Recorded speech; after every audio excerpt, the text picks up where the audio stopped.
This is not a toy. Looks like a toy. It looks like a toy, it's not. What we're doing today is dangerous. So, science responsibly, and if you want to see a lot more footage, head over to testtube.com/distort. Fire the hole!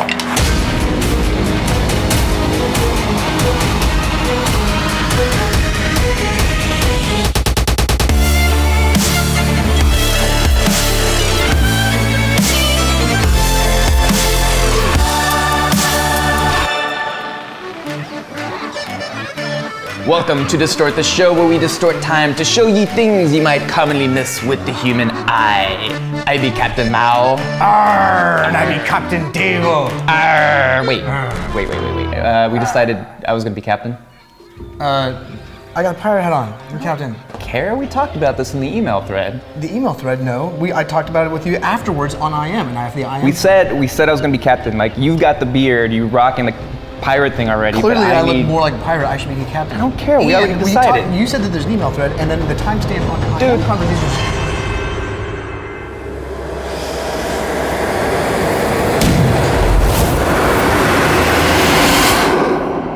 Did you hear something?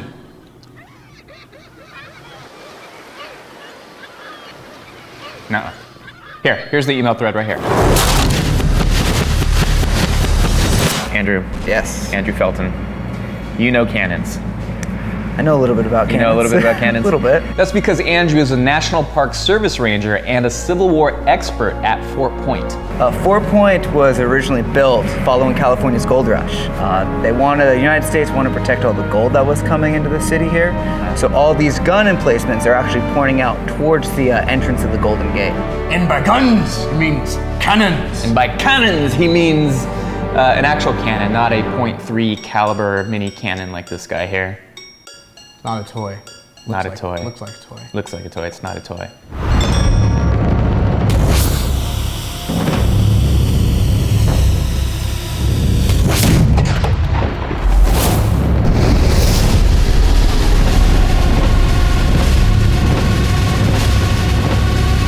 How does a cannon work? How does a cannon work? Yeah. So initially, what the soldiers would do, they would load a charge into the breech of a gun, usually using a rammer. Breech, the front. The muzzle will be the front, and the breech is the back of the gun. Oh, okay. They load a charge in through the muzzle and use a rammer to push it all the way back to the breech, Okay. and then load a projectile in. And then they would take what's known as a priming wire, Yeah. poke a hole inside that charge, and then take out a friction primer. One of these guys here. One of theirs right there, that's right. The friction primer full of black powder ignites, that in turn ignites 15 pounds of black powder charge. And boom. And then boom. And then boom.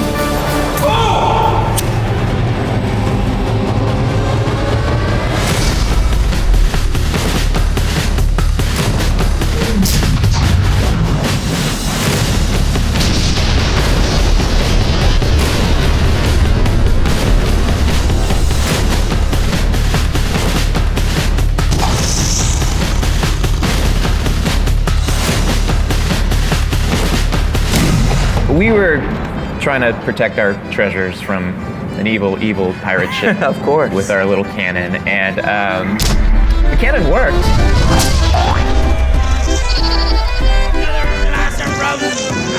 But it didn't really do any damage. Didn't puncture the hole. It be so small. That be what your mother said. She told you that? Yeah. Why was it so lackluster? We typically had about 12 to 15 pounds of black powder per shot. So as that cannonball's coming out, it's coming at immense speeds. The average would be about 1,700 feet per second out here. Wow. Eh, whoop-de-doo. What? Come on, man, that's impressive. That's barely faster than a .22 caliber rifle using hypervelocity bullets. Our cannon hit out at nearly 1,000 feet a second. Yeah, but you're forgetting one heavy detail.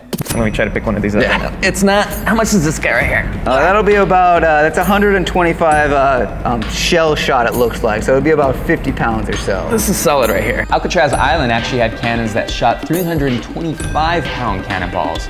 Now, Isaac Newton's second law of motion says, basically, force equals mass times acceleration. He just didn't have the force. Aye, but force be not a cannoneer's only strategy, is it? Right. They also shot hollow cannonballs. Why are you Irish all of a sudden? I'm not Irish. I'm the captain of this vessel. God damn, and that's why you're the first mate. So those cannonballs, they would have actually filled with powder and then put a paper fuse at that top. And when that initial charge blew, it would light the fuse, burning down that paper fuse on the inside. And the idea would be that that cannonball would actually explode in midair, sending shrapnel everywhere. This sounds like part of a song that Bombs bursting in midair. Most Americans in know. the American national anthem. That's exactly what they're talking about. Those ideas would be to take down the sail of a ship. They'd even put cannonballs in a furnace until they were white hot before loading them into the cannon. And it would skip across the water's edge. And if that would have hit the hull of a ship, not only would it puncture a hole in the side, it would actually light the entire ship on fire. So this is like throwing stones. Just like throwing Skipping stones on the water. Absolutely. That's awesome.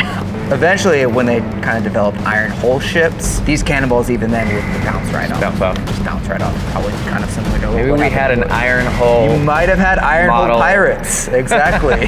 These were advanced pirates. There you go. There you go.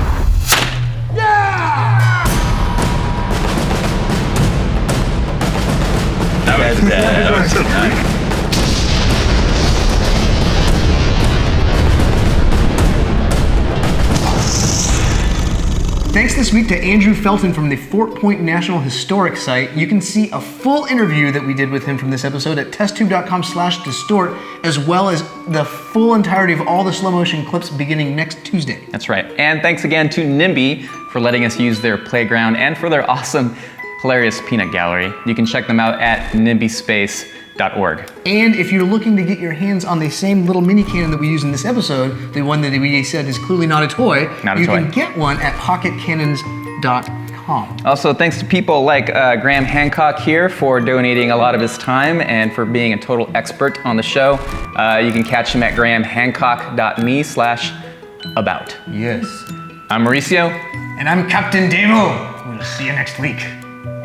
Got 2 eye patches. This is worth something. Oh, you can't see and I can take you down.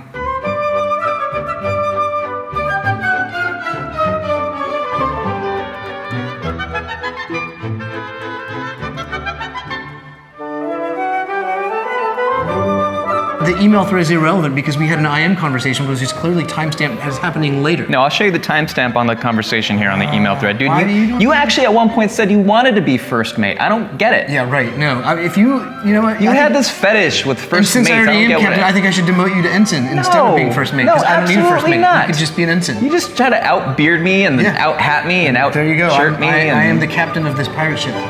I've got a knife. That's not a knife. Cut you. This is a knife. You're so cheesy.